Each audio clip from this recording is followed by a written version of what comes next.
Selamat pagi, salam sejahtera buat kita semua. Puja dan syukur pada Tuhan Yang Maha Esa, karena berkahnya saya dapat menyelesaikan video pembelajaran di mata kuliah aspek hukum dalam bisnis. Nah, pada kesempatan kali ini saya akan menjelaskan dengan materi mengenai penyelesaian sengketa bisnis. Sebelumnya yang terhormat Bapak dosen Bapak Dr. Wirmi Eka Putra SEMSI selaku dosen pengampu di mata kuliah aspek hukum dalam bisnis.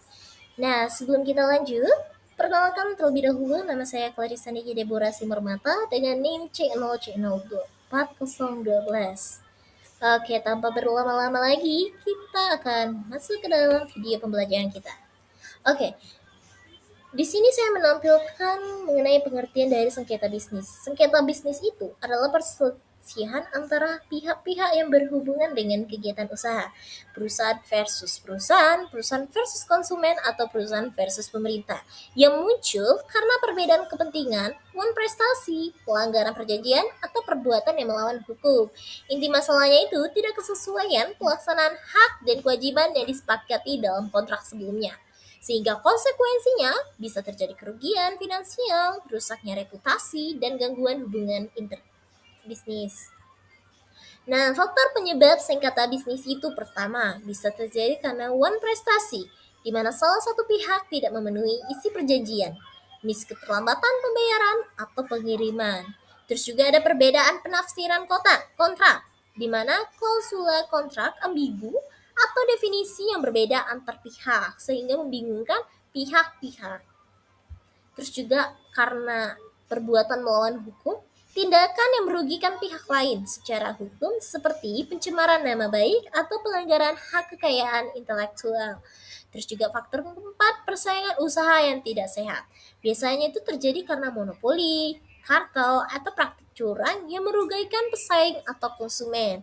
Terus juga ada faktor terakhir, yaitu adalah force majeure, adalah keadaan memaksa. Seperti itu kayak kejadian yang tidak kita duga seperti bencana alam, krisis ekonomi yang membuat pelaksanaan kontrak itu tidak mungkin terjadi atau sulit terjadi.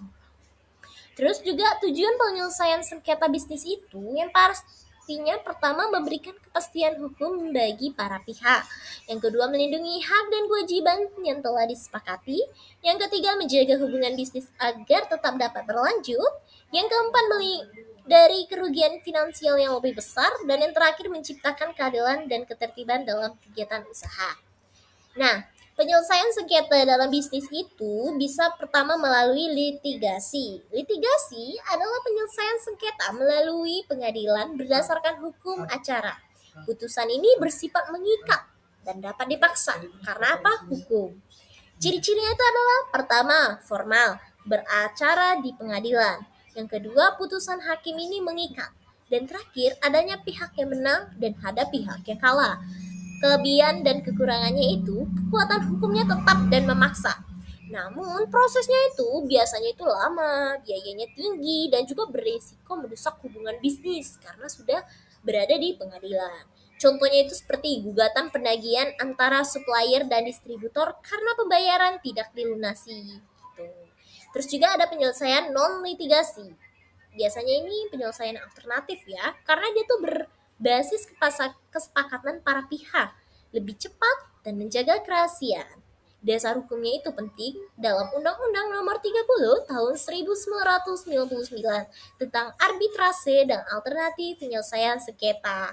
Nah, penyelesaian non litigasi ini bisa dengan negosiasi, di mana perundingan langsung antar pihak, cepat, murah, dan menjaga hubungan. Sulit bila kedua pihak ini keras kepala. Ini negosiasinya bisa saja tidak berhasil. Dan ada juga penyelesaian kedua dengan mediasi. Mediator netral membantu mencari solusi, tidak memutuskan, fleksibel, hemat biaya, namun bukan jaminan tercapai kesepakatan. Jadi kalau mediasi ini membutuhkan mediator yang netral atau pihak orang ketiga. Terus juga ada dengan penyelesaian konsiliasi, konsiliator lebih aktif memberi usulan penyelesaian. Hasilnya itu tetap berdasarkan kesepakatan bersama. Terus juga dengan arbitrase, arbiter memutuskan sengketa berdasarkan perjanjian arbitrase. Putusannya ini final dan mengikat.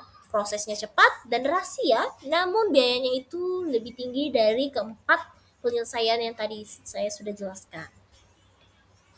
Nah, garis besar tahapan penyelesaian sengketa itu, pertama, kita harus identifikasi atau identity dispute, terus juga dengan bukti, dengan mengumpulkan collecting evidence, terus juga pemilihan metode atau choose method, terus juga selanjutnya proses penyelesaian atau resolve, dan terakhir implement discretion atau pelaksanaan keputusan dan kesepakatan.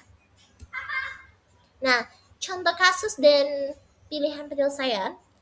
Di sini saya menampilkan kasus perusahaan A memesan barang yang harusnya dikirim 1 Juni. Namun, si perusahaan B terlambat 2 minggu dan perusahaan A mengalami kerugian. Lantas apa yang harus kita lakukan? Pertama, negosiasi ulang kompensasi dan jadwal pengiriman. Bisa juga dengan mediasi jika negosiasi itu mandek dan tidak terjadi gitu loh. Jadi jika tidak bisa negosiasi maka mediasi. Dan jika tidak tercapai juga kesepakatan, arbitrasi internasional atau gugatan ke pengadilan kalau dua langkah tadi tidak bisa terselesaikan. Nah, strategi pemilihan metode itu tergantung nilai sengketa, kebutuhan kerahasiaan, kecepatan penyelesaian, dan hubungan bisnis yang ingin dipertahankan. Nah, prinsip-prinsip penyelesaian sengketa bisnis itu pertama harus beretikat baik. Para pihak wajib bertindak jujur dan terbuka dalam proses. Yang kedua harus keadilan, di mana hasil harus memberi rasa adil bagi semua pihak tanpa merugikan siapapun. Terus juga ada kepastian hukum. Keputusannya itu harus memiliki kekuatan hukum yang jelas dan dapat dilaksanakan sehingga dapat dipertanggungjawabkan. Terus juga efisiensi. Prosesnya itu disarankan yang cepat dan tidak membebani pihak secara tidak perlu. Terus juga harus bersifat kerahasiaan. Kenapa? Karena informasi dalam bisnis itu sensitif dan dijaga, terutama dalam non-litigasi dan arbitrasi. Nah, dari pemaparan materi yang telah saya jelaskan, jadi dapat saya simpulkan bahwa penyelesaian sengketa bertujuan menjaga kepastian hukum dan hubungan bisnis. Non-litigasi sering dipilih karena bersifat cepat, fleksibel, dan lebih rahasia. Pilih metode berdasarkan nilai sengketa, urgensi, dan kebutuhan kerahasiaan. Dan selalu dokumentasikan bukti dan bertindak dengan etikat baik. Rekomendasi praktisnya adalah cantumkan klausula penyelesaian sengketa atau forum bahasa arbitrase dalam kontrak untuk mengurangi ketidakpastian di masa depan sehingga mencegah terjadinya sengketa bisnis. Jadi itu dia video pembelajaran saya pada hari ini. Semoga apa yang telah saya sampaikan dapat bermanfaat bagi kita semua. Lebih dan kurang saya mohon maaf. Saya Clarissa pamit undur diri. Sampai ketemu di video saya selanjutnya. Dadah. Selamat pagi.